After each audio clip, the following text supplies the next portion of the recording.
बच्चों अब हम कर रहे हैं प्रश्नावली 8.1 का दूसरा प्रश्न।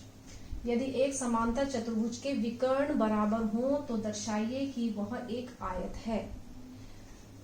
तो बच्चों इसमें हमें दिया हुआ है एक समांतर चतुर्भुज दिया हुआ। समांतर चतुर्भुज क्या होते हैं? जिसकी दो भुजाएं आमने सामने की समांतर हो और बराबर हो, ठीक है। और विकर्ण बराबर है, यानी AC और ये जो BD है ये विकर्ण है, ये दोनों भी बराबर है। ये हमें दिया हुआ है, तो पहले हम लिख लेते हैं कि हमें क्या दिया हुआ। हमें दिया हुआ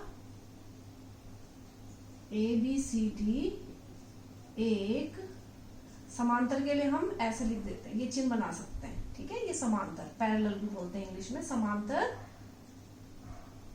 चतुर्भुज, समांतर चतुर्भुज है, ठीक है। जिसमें हमें क्या दिया हुआ, जिसमें समांतर चतुर्भुज के आमने सामने की भुजाएं बराबर है और समांतर होती, तो AB बराबर है CD, और क्या दिया हुआ, AD बराबर है BC दिया हुआ, और क्या दिया हुआ है, और विकर्ण AC बराबर है BD, ये हमें दिए हुए, ठीक है। ये क्या है? ये तो भुजाएं हैं और ये है विकर्ण। टू प्रूफ, हमें प्रूफ क्या करना है? हमने प्रूफ करना है, सिद्ध करना है हमें कि ABCD एक आयत है। ABCD एक आयत है। आयत का मतलब क्या है? आयत में क्या होता है, क्या फर्क होता है समांतर चतुर्भुज और आयत में? आयत में यह है कि हमने ये दिखाना होगा कि इसमें भुजाएं तो बराबर हैं ही। आयत में आमने सामने की भुजाएं बराबर होती हैं। AB बराबर है CD, AD बराबर है BC, और क्या फर्क होता है? और हमने ये दिखाना है कि जो कोण है वो भी क्या होता है, 90 अंश के होते हैं, बस ये फर्क होता है। तो कोण A बराबर है कोण B बराबर है कोण C बराबर है कोण D बराबर है 90 अंश। अगर हम ये दिखा दें कि 90 अंश है तो हम ये बता सकते हैं कि ये जो समांतर चतुर्भुज है ये एक आयत है। हमने प्रूफ करना है, तो हम क्या करेंगे, अब हम ये दो त्रिभुज लेंगे। कौन सी? ये जो मैं निशान बना रही हूँ, त्रिभुज ABC, ये वाली त्रिभुज, ये ठीक है, ये वाली ABC, ये वाली, और ये ACD, ये दो त्रिभुज, ये त्रिभुज और ये त्रिभुज ले रही हूं मैं, ठीक है। अब इन दोनों को हम सर्वांशम करेंगे।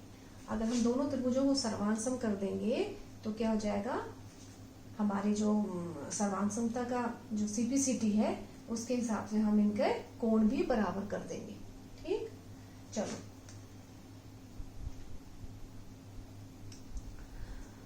अब हम ले रहे हैं त्रिभुज ABC और त्रिभुज थोड़ा नीचे लिख देते हैं,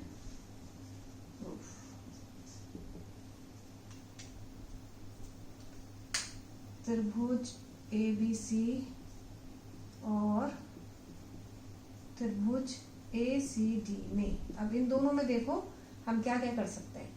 अब देखो हमें ये AB बराबर है CD, ये दिया हुआ है ना, और AD बराबर है BC भी दिया हुआ है, ठीक है। तो AD बराबर है BC, दिख तो पहले चाहे, AD बराबर है BC। समांतर चतुर्भुज की सम्मुख भुजा क्या होती है, बराबर होती है भुजा, और दिया हुआ भी है ना, ये दिया हुआ है ना कि AD बराबर है BC, ये दिया है, ठीक है। दूसरा हमारा दोनों में ही देखो AC दोनों में आ रहा है कॉमन, AC बराबर है AC, ये उभयनिष्ठ भुजा है,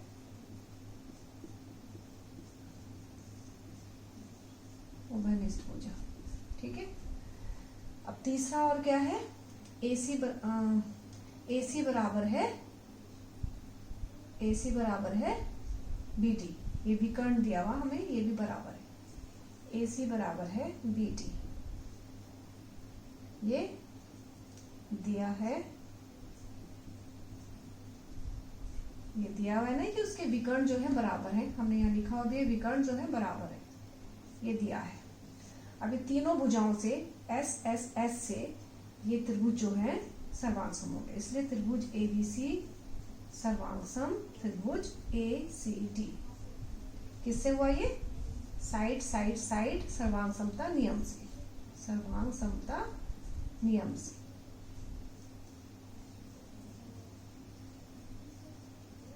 सर्वांग समता नियम से ये दोनों त्रिभुज सर्वांगसम हो गए। अब ये दोनों त्रिभुज सर्वांगसम हो गए तो हमने क्या करना था, ये CPCT से ये दोनों जो कोण है, ये कोण और ये कोण बराबर हो जाएंगे। ठीक है,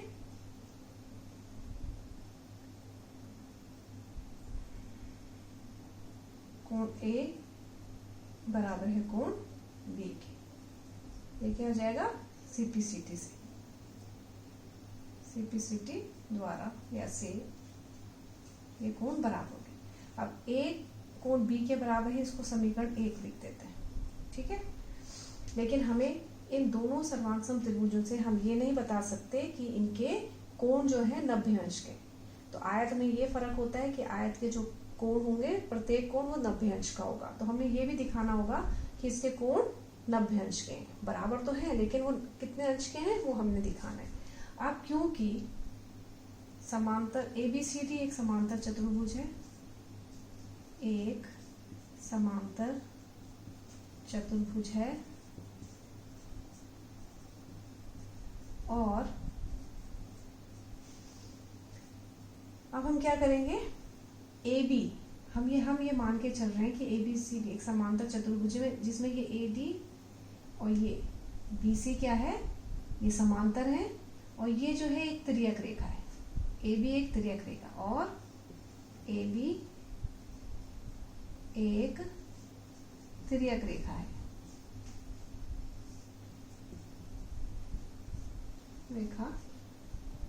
तिर्यक रेखा है।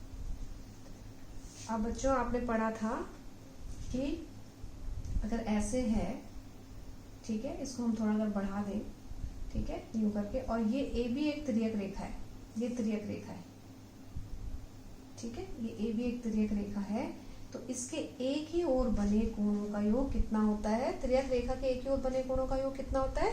180। तो इसका मतलब ये जो कोण है, कोण A प्लस कोण B जो होगा, उनका योग कितना होगा? 180 डिग्री होगा। यहाँ पर कारण लिख दोगे आप, तिर्यक रेखा के एक ही ओर बने कोणों, तिर्यक रेखा के एक ही ओर बने कोण, एक ही रेखा, तिर्यक रेखा के एक ही ओर बने कोणों का योग क्या होता है?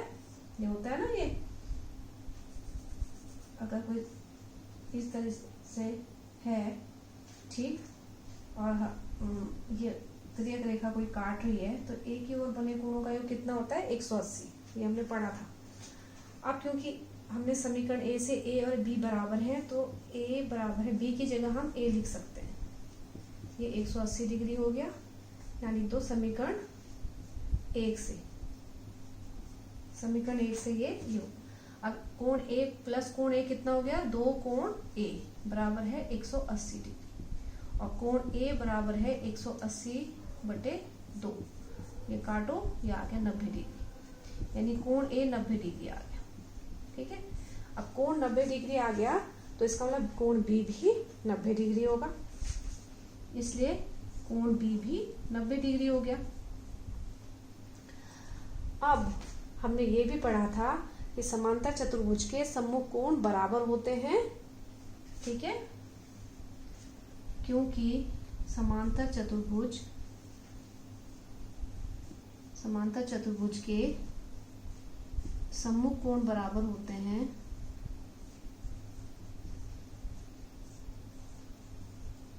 बराबर होते हैं, इसलिए क्या हो जाएगा, ए के समूह कोण सी, बी के समूह कोण डी, तो ये भी बराबर होंगे, इसलिए ए बराबर है बी बराबर है सी बराबर है कोण डी बराबर कितने होंगे, 90 अंश।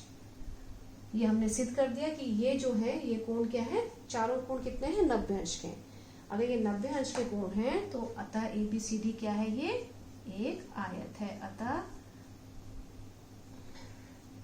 चतुर्भुज, ये चतुर्भुज का चिन्ह है, चतुर्भुज ABCD एक आयत है।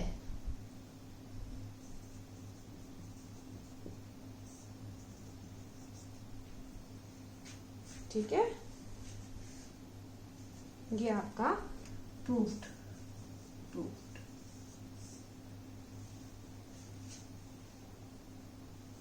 यहाँ पर समांतर चतुर्भुज लिख दो। अतः समांतर चतुर्भुज ABCD एक आयत है।